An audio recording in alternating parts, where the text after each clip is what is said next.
Hola, el episodio de hoy se titula La Wiccan forense, el uso de las ciencias forenses para la defensa de los derechos humanos. Tenemos como invitada a Ana Luisa Ávila Islas, quien nos habla un poco de la conquista y evolución de los espacios académicos. Es base para un cambio social. La academia cambia conforme al avance de problemas. Hola Ana Luisa, ¿cómo estás? Bien, gracias por la invitación. Está en estos espacios de resistencia y lo más importante de nombrar lo que es no nombrado es algo necesario, no solamente para que las compañeras, las niñas y las adolescentes tengan un panorama más abierto de lo que pueden realizar y lo que quieren en su vida, sino no borrarnos lo que han hecho a lo largo de la historia. Y agradezco nuevamente el espacio y cómo se encuentra usted, compañera. Gracias por tu tiempo. Yo estoy muy bien, estoy contenta de poder escuchar tu participación, aunque sea un tema muy difícil. Yo creo que siempre hay que hablarlo y en lo personal a mí me causa mucho agobio y terror como mujer hablar de estos temas, pero como lo menciono, creo que es muy importante hablar de ello, ¿no? Y bueno, me gustaría preguntarte, ¿qué es la Wiccan y cuál es su trabajo? Bueno, la Wiccan Forense es un colectivo de diferentes compañeras de diferentes ramas. Venimos todas las ciencias forenses, algunas directamente tomaron criminología, criminalística, otras psicología y se fueron encauzando hacia el ámbito de investigación y esclarecimiento de hechos. ¿Qué significa la Wiccan forense? La Wiccan es una forma de referenciarnos a las brujas que no quemaron, y no solamente a las brujas que no quemaron, sino también a las que no quemarán. ¿Qué tiene que ver esto? Nombrar mujeres en la ciencia es un factor primordial para que las niñas tengan un panorama, para que puedan realizar, tengan esa libertad, que no se cierre a un solo panorama, porque a veces nos llegan a decir qué tienes que hacer y qué no tienes que hacer, y somos seres humanos independientemente por los genitales. Y es algo que llega a tener ese objetivo, pero también buscar el esclarecimiento de hechos violentos. México es un país violento, eso no es algo que se guarde, no es un secreto. México es uno de los países más violentos de América Latina y del mundo. ¿Y esto qué tiene que ver? Buscamos la memoria, buscamos la verdad, buscamos la justicia. Y la Wiccan viene de referencia a la regla del 3. Lo que tú has omitido, lo que tú no has permitido, se regresará 3 veces. Y nosotros queremos justicia. 3, 4, 6 veces si es necesario y no repetir. Entonces aquí es como un recordatorio, la incomodidad de estar mencionando las cosas para tratarlas, porque si algo no se nombra, no solamente no existe, sino que también vas a estar omitiendo una parte de la historia. Y es lo que pasó con las brujas, que eran mujeres investigadoras, herbolarias, mujeres escribanas, que se borró mucho conocimiento y se les llegó a colocar nombres de formas denigrantes. Entonces fue no solamente cambiar el significado, sino como un hábito de hermandad entre compañeras, de nombrarnos, de no permitir que nos borren. Es eso, la Wiccan es un colectivo de nombrarnos constantemente y de no olvidar. Muy interesante. Me gusta que mencionas el tema de la historia que siempre hemos sido eh, forzadas a callar, invisibilizadas, borradas de la historia, de todo. Pero bueno, esto me lleva a una pregunta, ya que mencionas que México, como muchos ya lo sabemos, tiene muchos problemas, hay mucha violencia brutal, ¿no? Pero quisiera saber si esto impide el trabajo de las mujeres en las ciencias forenses o si existen varias mujeres en estos temas. México es un país violento. Tenemos alto índice de delitos sexuales, de cuestión de pornografía infantil, de trata, de narcomundio, etcétera. Y las ciencias forenses sigue siendo un panorama de hombres. Se ha conquistado grandes espacios como la criminalística, que es mi área, psicología forense, criminología, pero sigue un espacio de hombres, donde se encuentra la mayoría de poder, donde se encuentra la toma de decisiones principales, son de hombres, aún hay que nombrarlos. Hipotéticamente de un gabinete de 10 hombres y 2 o 3 mujeres, la representación la tenemos en espacios educativos, la tenemos en representación en espacios académicos, pero investigadoras, mujeres no hay muchas. Y en las ciencias forenses es importante nombrarnos. Hubo un incidente en San Luis Potosí que nos comentaba una vez una profesora, que a ella no la dejaban trabajar en campo siendo criminalista de campo, que es, pues es la parte más fundamental, y que la querían mandar al laboratorio porque la creían incompetente. Estamos luchando constantemente cuando se llama eso. ¿Qué es el techo de cristal? El techo de cristal es no permitirnos tocar los espacios y tener sueldos no solamente justos, sino equitativos. Y lo más importante, que no nos apliquen el más play, que significa que un hombre se adjudique de mis investigaciones, se adjudique de toda mi información. Entonces, sí hay mujeres en ciencias forenses, pero no se nombran y no las colocan en espacios de poder o espacios de tomas de decisiones. Y también es importante señalar que tampoco hay mujeres obreras, porque yo sigo siendo una obrera porque vendo mi mano de obra. Aunque sea un ámbito científico, lo sigo vendiendo y los sueldos no son justos. Entonces, hay muchas cuestiones de problemática por sexo, también por el ámbito de género y la cuestión de clase. Entonces, en México tenemos que tratar eso, porque depende a dónde naces, las características de tus privilegios y carencias, y agregando el hecho de ser mujer. Entonces, tenemos demasiados problemas.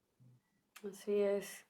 Oye, y una pregunta un poco personal, pero porque a mí me marca mucho es el tema del feminicidio.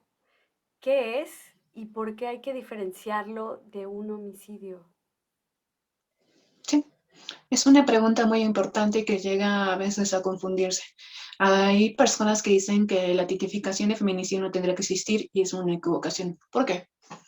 El género es una construcción social. El género se llega a hacer por toda la disposición social. Se llega a decir lo que es permitido y lo que no es permitido. Y se llega a encuadrar por una instancia, por los genitales. Esto que tiene que estar viendo, esto que tiene que estar especificándose en una tipificación de un delito. El delito es la acción o la omisión que se tipifica, en este caso un código penal. En el ámbito de feminicidio se va a estar señalando la privación de la vida de una mujer por el hecho de ser una mujer, pero también las afectaciones que van a estar continuando, la memoria y también los derechos humanos de la afectada y asimismo su dignidad. El feminicidio es la apropiación de la identidad de la mujer, convertida en un objeto. Es muy diferente encontrar un homicidio, independientemente si es varón o mujer, de 2 o 3 disparos, que no está estrangulado con su ropa interior, que no presenta lesiones infamantes o lesiones degradantes. El feminicidio va a estar degradando a la mujer por el hecho de ser mujer. Va a ser una cuestión de objetivizar, despersonalizarla como si fuera una propiedad, como si fuera un objeto. Es lo que refiere feminicidio. Es la privación de la vida de una mujer por el hecho de ser una mujer.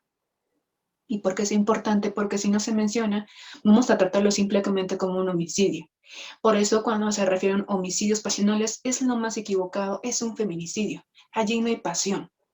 Hubo una crítica el año pasado en el cual un profesor de la UNAM que refiere que son homicidios pasionales. Allí no hay pasión, allí hay la instancia de odio, manejo de machismo y también una misoginia extrema que daña el cuerpo de la mujer, que puede presentar violencia sexual o no, pero que sí va a estar dañando de una forma dolosa, totalmente consciente, para objetivizar y despersonalizar a la mujer, por el hecho de ser mujer y todas las características de violencia de género que va a estar presentando, que puede tener antecedentes o no puede tener antecedentes.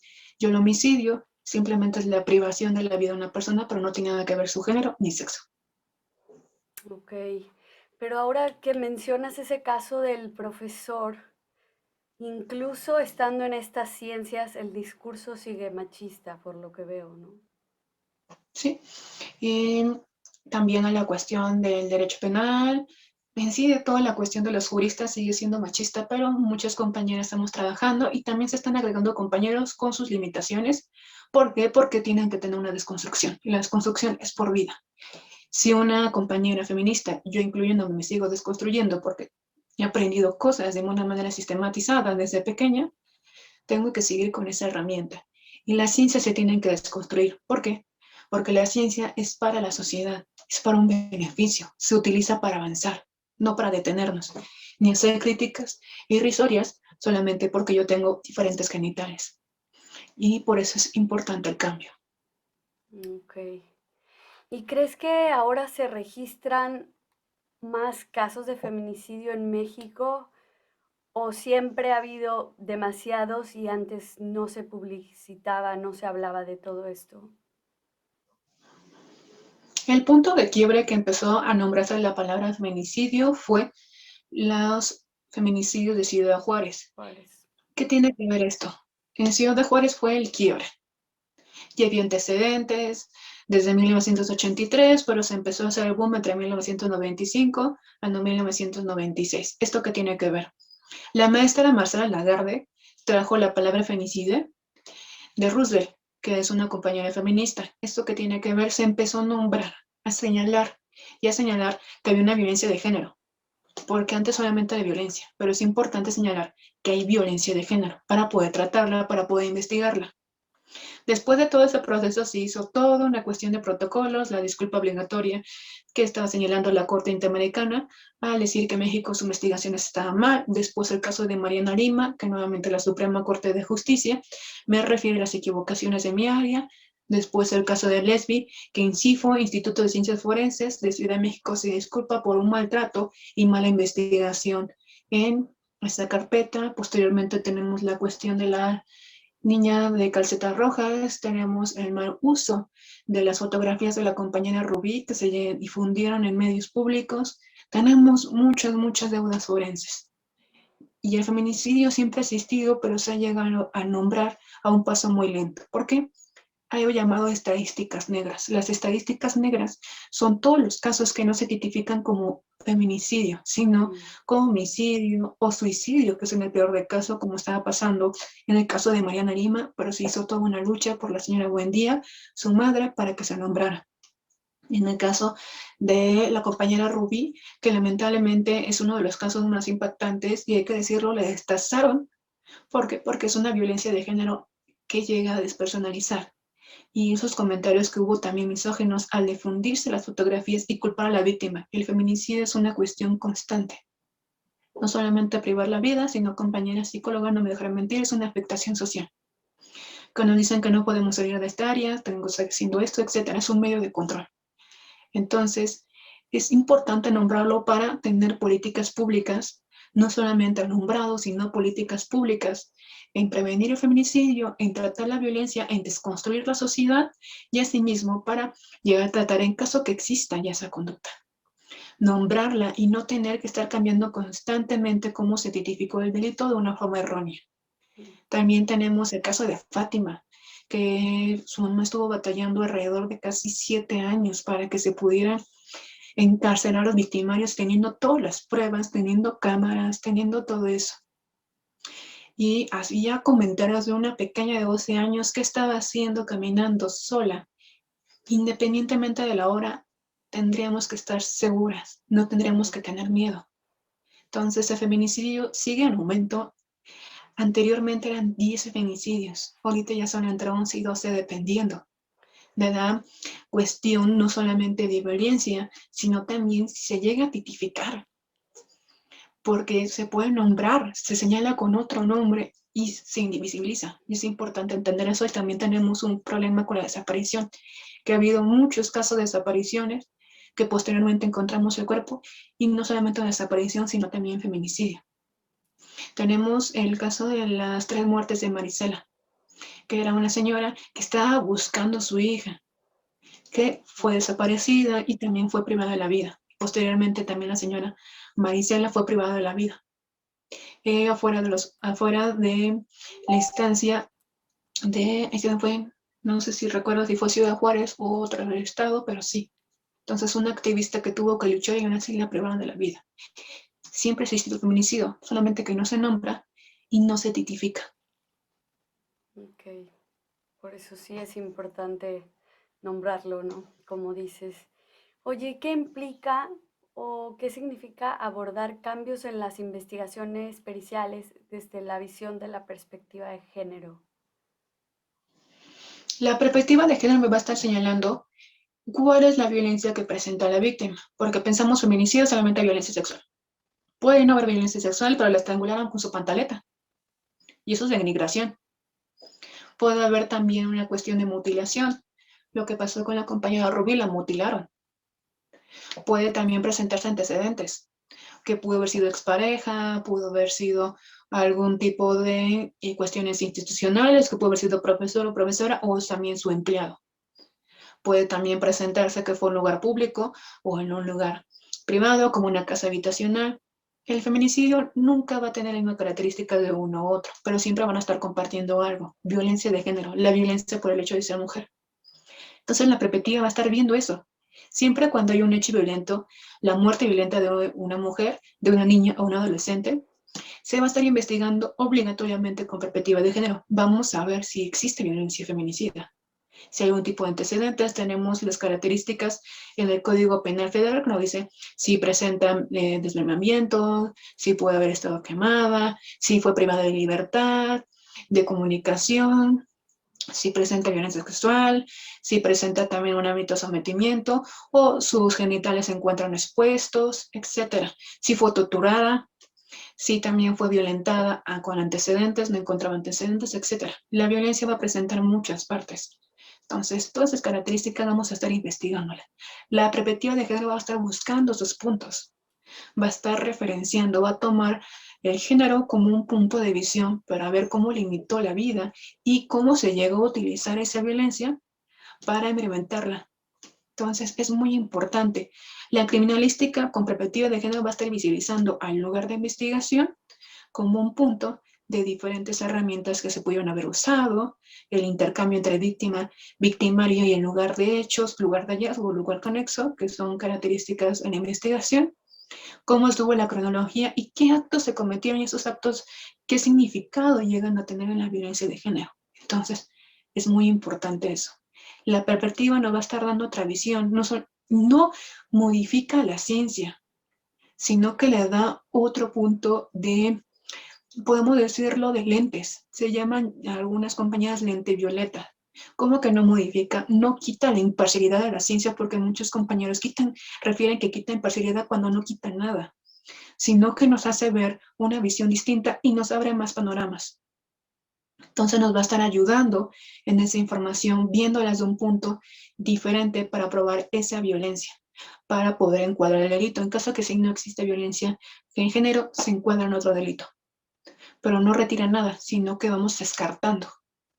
Entonces es muy importante, la perspectiva de género va a estar bien una violencia feminicida, va a estar una violencia de un contacto muy extremo en el cuerpo y que también va a estar mostrando unas herramientas de uso, que se refiere que va a estar denigrando al cuerpo, que puede ser con cuchillos, que puede ser con armas de fuego, con también cuestión de temperaturas, frío, estancias de fuego, quemaduras de ácido. Entonces vamos a estar viendo también si encontramos que se encontró amarrada, con sogas. A nadie lo llegan a matar para no utilizar otros tecnicismos. Normalmente, aunque no tendría que ser normalidad, con una pantaleta. No te estrangulan con tus medias. O en su caso, no llegan a utilizar como algún tipo de justificación tus características de trabajo, etcétera. Porque también ha habido casos en los cuales ha habido feminicidios de sexoservidoras y dicen que no es feminicidio por simplemente ser sexoservidora. Sigue siendo feminicidio, aunque no conozcas a la persona y si la conozcas. Entonces es es un punto primordial para también quitar estereotipos. No nos importa tu oficio, tu trabajo, tu carrera, de qué clase eras, ni qué tipo de características presentabas. Si no tiene una violencia de género, a mí no me incumbe. También señalo eso porque a veces muchos estereotipos se presentan en los peritajes y acaban revictimizando. La perspectiva va a tener ese punto, no revictimizar. Ok.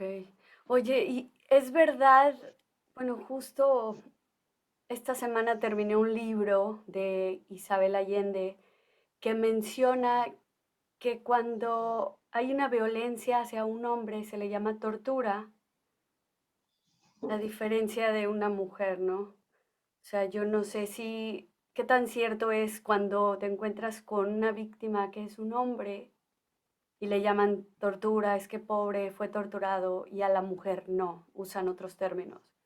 Y también empiezan a justificar lo que dices, ¿no? Andaba en la calle, cómo se vestía, andaba con unas copas de más.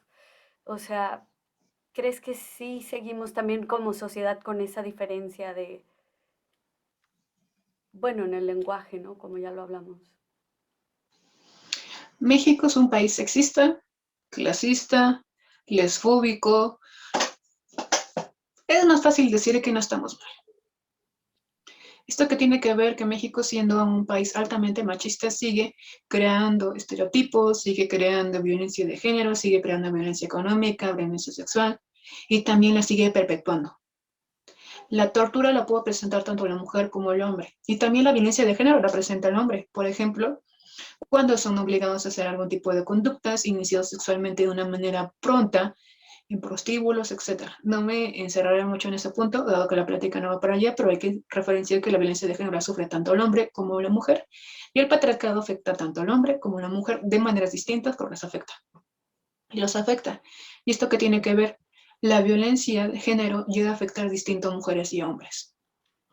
Entonces, en el caso de mujeres nos afecta con nuestra libertad, nos intentan manejar la libertad, nos dicen socialmente que es permitible, que no es permitible. Tenemos dos leyes, la que se encuentra en un código y la que tenemos socialmente. Entonces, socialmente se sigue llegando a criminalizar a las mujeres que son víctimas y también se sigue revictimizando. Y también a veces los códigos o las leyes llegan a justificar eso. Entonces se tiene que estar retirando, porque la ley va a ser un ejemplo para no revictimizar, para señalar a una víctima, y lo más importante, un trato justo a su memoria. Porque lo que sí llega a pasar es que afectan posteriormente a la víctima después de su muerte. Hubo un caso en las ciudades del norte que una víctima que tenía múltiples tatuajes fue quemada. Un comentario de un procurador sobre que estaba justificando la violencia de género porque tenía tatuajes, que hacía una chica de 16 años con múltiples tatuajes, y a mí no me importa si el tatuaje no tiene ningún significado. Entonces la violencia se está procurando, se está llegando a justificar, y ninguna violencia tiene justificación. Entonces se sigue como empalmando, se sigue como llegando a crear esas conductas constantemente, y es necesariamente revisar. Si tú ves que un procurador dice eso, pues dices, está totalmente acertado. Yo que no sé de leyes, yo no que sé de tales actos, pues si dice que está mal, yo creo que está mal, y más la difusión de redes sociales, medios de comunicación. Uno de los medios de comunicación que llega a difundir más es la televisión y el radio. Llega a todos los lados del país, independientemente de la instancia económica. ¿Y esto qué tiene que ver? Si tú estás escuchando que una autoridad lo está diciendo, pues tú dices que está bien. Entonces es muy importante que las autoridades, los representantes tengan perspectiva de género para cambiar y erradicar eso, porque aquí sí importa la cuestión del ejemplo. Entonces, se sigue cometiendo eso. Hay un llamado criminogénesis, que son actos que se justifican constantemente. Entonces, lo que pasa, México tenemos una violencia que se llega a permitir, que se llega a justificar y que se llega a cometer sistemáticamente. La narcocultura llega a ser también una cuestión de violencia de género, porque oprime a las mujeres mediante el uso de ropa, presión hacia el cuerpo, y también como una objetivización, no verlas como personas, sino simplemente como objetos o accesorios. Entonces son muchas violencias, más en una cultura que llega a tener esa cuestión de alabanza a los hombres machos, de bigote, etcétera, que siguen teniendo ese patrón de hombre botudo. No tengo nada contra las botas, a mí me gusta, pero sí es ese ejemplo. Entonces se refiere a eso, objetivizar, llegar a colocar un simbolismo. Entonces se tiene que retirar eso, porque si no se va a seguir cometiendo y cometiendo. Okay. Oye, los casos que tú te dedicas a hacer investigación, generalmente son feminicidios o tienes de otro tipo? Bueno, yo soy criminalista, entro principalmente en casos violentos, que pueden ser hechos de tránsito, cuando hay un hecho de tránsito, literalmente un accidente vial. También puedo entrar en falsificaciones, dado que mi rama es muy amplia, que es documentoscopía, grafoscopía, también violencia en niños, a niñas y adolescentes, cuando hay una mecánica de hechos. También puedo entrar en tentativa de feminicidios, que hay una tipificación, pero también se puede estar revisando cómo llegaron a suceder los hechos, en feminicidio, entre muchas ramas. La criminalística se enfoca a crear esa mecánica de hechos. ¿Cómo sucedió? ¿Cuándo sucedió? ¿Con qué sucedió? ¿Qué? ¿Cómo? ¿Cuándo? ¿Dónde? ¿Con qué? ¿Para qué? Y el por qué. Voy a estar viendo paso 1, paso 2, paso 3. Soy como la que va a acompañar a las demás ramas. Desde el principio hasta el fin yo acompaño el caso. Por ejemplo, un perito oficial, que es aquel de la Procuraduría, llega a su momento que se tiene algo llamado noticia y crimen, que es de donde empezó. Ya tenemos, oye, aquí hay algo que se llama como presunto hecho delictuoso. Necesito investigar si existe o no existe el delito.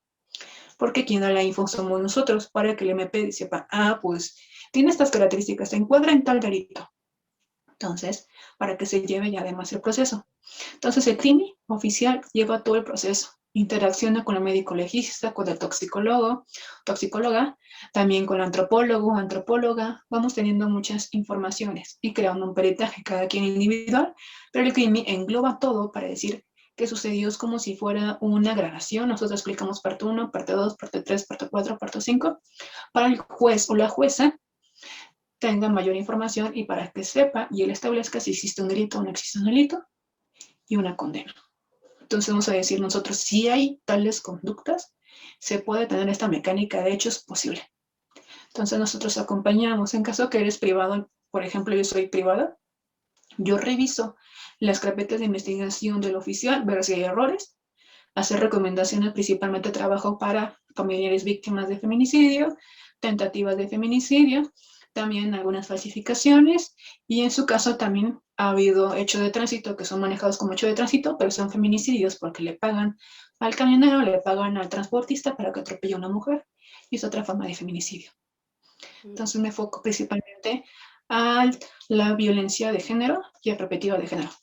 Todo lo que agrupa media, pero en perspectiva de género. Me enfoco más a lo violento, pero hay que señalar que la criminalística es muy amplia.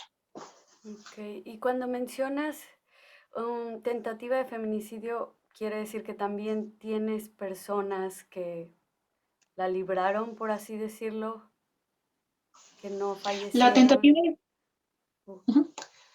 la tentativa de feminicidio, como su nombre dice, se quedó en la tentativa, no se realizó, la víctima está viva. Ok. Puede tener afectaciones o no puede tener afectaciones. ¿Qué se refiere? Hay un llamado lesiones de 15 días. Las afectaciones y lesiones de menores que no sanan a 15 días o mayores se refiere físicamente, no lo toma psicológicamente, porque las afectaciones psicológicas es por default. ¿Y esto cómo me va a estar auxiliando o cómo me va a estar ayudando? En lo consiguiente, vamos a estar viendo a largo y a corto plazo que las afectaciones psicológicas a veces el Estado no las llega a tomar cuando es algo muy importante. En el caso de las físicas, un pleito que ha habido los ataques de ácido. Los ataques de ácido, algunas compañeras teólogas, y yo incluyendo, y otras compañeras juristas, están llegando a enfocarse que de los ataques de ácido sí es una tentativa de feminicidio porque te quieres personalizar, que te quiere quitar la vida, quitar tu libertad, porque un ataque de ácido es como quitarte una parte de personalidad, tu desarrollo social, etcétera. ¿Por qué? Porque principalmente lo que atacan es el pecho, áreas que también tienen un simbolismo, la cara, etcétera. Entonces, los ataques de ácido presentan una gran violencia continua, porque no vas a poder vivir tranquilamente y vivir nuevamente normalmente porque vas a estar en tratamiento. Entonces, eso te tiene que estar revisando. La tentativa, en caso que la víctima sobreviva, en caso contrario, se puede pasar a feminicidio. Pero ha habido casos que dicen que las lesiones son menores a 15 días cuando tienes un ataque de ácido y se han tenido que nuevamente reclasificar. Entonces llega a ser algo muy importante. También en la tentativa de feminicidio hay un problema, en algunos estados se refieren y en otros no. ¿Por qué? Porque cada estado es una entidad federativa, somos 32 estados y cada quien decide si se puede realizar o no se tipifica a nivel federal o a nivel estatal. Ahorita hay un proyecto que es a nivel federal, colocar la tentativa de feminicidio y llegar, como hizo con la cuestión feminicida, con la palabra feminicidio en el Código Penal, señalar que sí que no es, para que se pueda encuadrar y se le facilite más a los ministerios públicos y las ministerias públicas.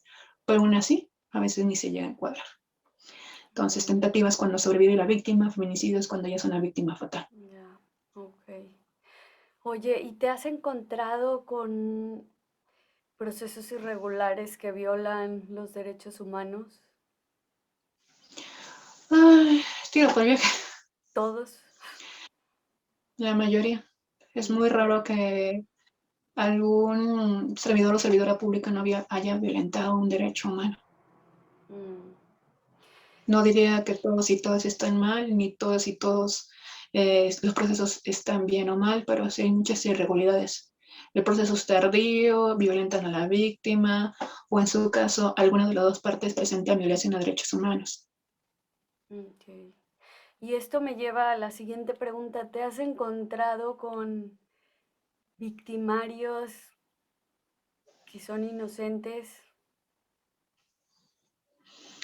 México tiene un problema. A veces crea carpetas falsas y hay que decirlo. ¿Qué son las carpetas falsas? Que es una investigación de humo. Tenemos un caso llamado presunto culpable, que es un chico que pasa casi 2 años en la cárcel y justamente no había carpeta de investigación, no había examen ni una cuestión de necropsia, etcétera. Entonces se tuvo que comprobar con mucho trabajo. Y hay que tenía que decirlo, hay que tener en cuenta su clase social, porque el chico no pudo pagar diferentes factores de un abogado privado hasta que fue auxiliado por diferentes asociaciones y colectivos. Entonces se tenía que señalar eso, pero sí en México hay bastantes. Ok. Oye, ¿y qué es lo que más complica tu trabajo, lo que impide hacerlo con mayor eficacia, eficiencia, no sé cómo llamarlo? ¿Qué es bueno, no sé, las personas, el trámite, qué es lo que complica tu trabajo? Pues para iniciar tenemos una crisis forense desde hace como unos 20 años, no hay material, no hay personal adecuado y también no hay un pago justo y explotación de peritos y peritas, inseguridad, porque también ha habido lamentablemente fallecimientos de peritas y peritos de diferentes ramas cuando estaban trabajando o atentados posteriormente. Mm, También la cuestión de crisis forenses me refiere que en el material tenemos también un problema por la cuestión de desaparecidos y desaparecidas. Tenemos casi 90,000 personas desaparecidas y uf. 23,000 personas sin algún tipo de reconocimiento que están en CEMEFO esperando el reconocimiento del médico, la antropóloga y también el genetista. ¿Cuánto tiempo Entonces dura un tenemos, cuerpo ahí? Perdón. bueno, depende del sitio. ¿Por qué? Porque tenemos un protocolo de reconocimiento. Una persona va a difundirse la ficha, la Procuraduría cuando llega un cadáver, cuando llega un oxiso o un oxiso, tiene algún tipo de identificación, la cuestión de la policía investigadora va a estar, como su nombre le dice, investigando. Entonces, si pasa un año y medio, hasta 2 años, dependiendo del sitio, el Ministerio Público puede llegar a tener un entierro. El entierro no es en fosa común. ¿Qué se refiere? La gente piensa que una fosa común es donde se apilan cuerpos. No, cada cuerpo tiene que estar enterrado individualmente de una manera digna. Se colocan las placas, en lo que mucha gente cree cruces, se colocan las características y se hace como un tipo catálogo donde se encuentran características, por ejemplo, tatuajes, etc. Pero entre 1 año a 2 años, pero también depende el sitio. Porque hubo hecho algo llamado los trailers de la muerte, que era CEMEFO cuando estaba reventado en las zonas del norte, que eran trailers como Bimbo, Coca-Cola, etcétera, llenos de cadáveres refrigerados, que andaban a lo largo de toda la ciudad. Entonces, tenemos muchos problemas. También hubo otro CEMEFO que tenía problemas, que había mucho cadáver, hay que decirlo, apilado, sin reconocimiento, y también muchas familias buscadoras se están viendo presionados a buscar a sus seres queridos. Tenemos ahorita en Sonora, las madres buscadoras de Sonora, que se ven presionadas por los cárteles locales y hasta nacionales que no permiten la búsqueda porque diferentes carteles hacen ejecuciones extrajudiciales, llegan a hacer entierros ilegales y las madres van buscando y ya hubo un atentado contra una madre que llegó a ser ejecutada extrajudicialmente del grupo de búsqueda. Entonces hay muchos problemas. Los familiares están haciendo las búsquedas, los familiares están investigando, porque no nos dan material y el tiempo es muy tardío. Es Mm, demasiado oficio para mi gusto, pero también es necesario el oficio para que no se pierdan las pruebas. ya. Oye, ¿y el presupuesto de dónde sale para las fosas comunes? El presupuesto lo tiene que dar la Procuraduría o en su caso el Panteón Municipal. Ok. Oye, ¿y a qué te refieres cuando hablas de memoria, justicia y verdad? Son los derechos básicos en la investigación y la documentación. La documentación refiere a estar documentando todo para que posteriormente se dé justicia. ¿Qué es la Mm, justicia? Hay un dicho en el área jurídica que lo justo para mí es diferente a justo para ti. Por eso la ley es un punto medio. ¿Esto qué se refiere? Que toda la investigación que se lleva a grupar se tiene que llevar a un ámbito de justicia. No se puede retribuir el cuerpo ni la vida de una persona, o en su caso, la área lastimada en ataques de ácidos o la violencia psicológica o la violencia que estuvo sufriendo bastante tiempo.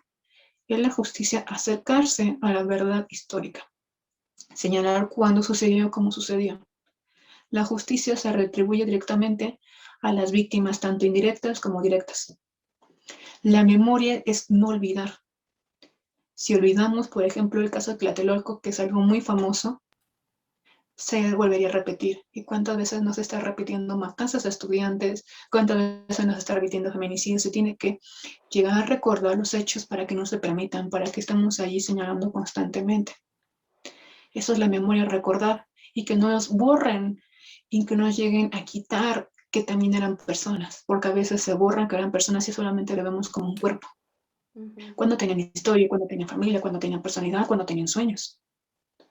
También la cuestión de justicia es que el órgano jurídico, el órgano de investigación tiene que ser haciendo lo obligatorio, tiene que investigar, tiene que esclarecer. La justicia es esclarecer el hecho. Justicia, memoria y no repetición. No repetición es no repetir. Entonces cada una se va alineando. Y por eso es la Wiccan. Las tres cosas. Lo que no se tiene que repetir, lo que se te va a regresar tres veces memoria, tres veces justicia y tres veces no repetición. Ujú. Ay, no, este tema me deja sin palabras, pero bueno, te quiero preguntar también, en tu opinión, ya para concluir, ¿crees que hay un proceso adecuado en las investigaciones tanto para la víctima como para el victimario? Si tu respuesta es no, ¿qué podría facilitar estas investigaciones? Recursos, porque literalmente es no. Recursos, una capacitación adecuada y empatía. La empatía no quita la imparcialidad, solamente es respeto a derechos humanos. Es importante respetar los derechos humanos. Es necesario hacer una investigación no solamente imparcial, sino que no revictimice a ninguno de los dos. Ya. Y bueno, para concluir un poco, si nos compartes las redes sociales de la Wiccan. Bueno, pueden buscarnos como la Wiccan Forense. Solamente, hay gente que se llega a confundir porque Wiccan es una connotación de ámbito pagamista, si tenemos algo referente, lo cual explicamos al inicio, pero es se agrega Wiccan, tiene la N hasta el final. Forense, nos encuentran así en Facebook y en Instagram. Tenemos Twitter, apenas vamos a estarlo inaugurando como la instancia de mayo, dado que estamos capacitando nuevas compañeras de integrar este pequeño aquelarre. Y también estamos intentando ver si creamos TikTok. Las avisaremos cuando estén, dado que yo a mis 24 años no entiendo aún esa cuestión de nuevas redes sociales, de las nuevas compañeras jóvenes, uno que ya le pega las canas. Entonces se va a estar llegando a crear TikTok. Pero ahorita tenemos fijos Instagram, la Wiccan Forense, todo en minúsculas, y la Wiccan Forense en Facebook. Ok. Oye, mencionaste una palabra que yo sí sé lo que significa, el aquelarre, pero no toda la gente conoce esta palabra euskera. Si nos compartes qué es. En la Carrale, en la cuestión pagamista, cuando estuvo la quema de brujas, cuando estuvo la cuestión del borrarnos la historia, también llamado oscurantismo, es la unión entre mujeres. Pero también puede ser una cuestión mixta. En caso de la cuestión de la Wiccan, somos separatistas. Primordiamos a las mujeres, entonces el aquelarre es la unión entre mujeres. Sería como la cuestión antigua de la sororidad. Ok. Muchas gracias. Bueno, pues Ana Luisa, te agradezco mucho por todo lo que compartiste hoy y te admiro muchísimo por el trabajo que haces, súper joven, a tus 24, trabajando por muchas mujeres, por víctimas, por, como dices, reconocer la memoria, la justicia y la verdad. Eh, Tiene mucho valor, sobre todo un valor agregado por ser mujer.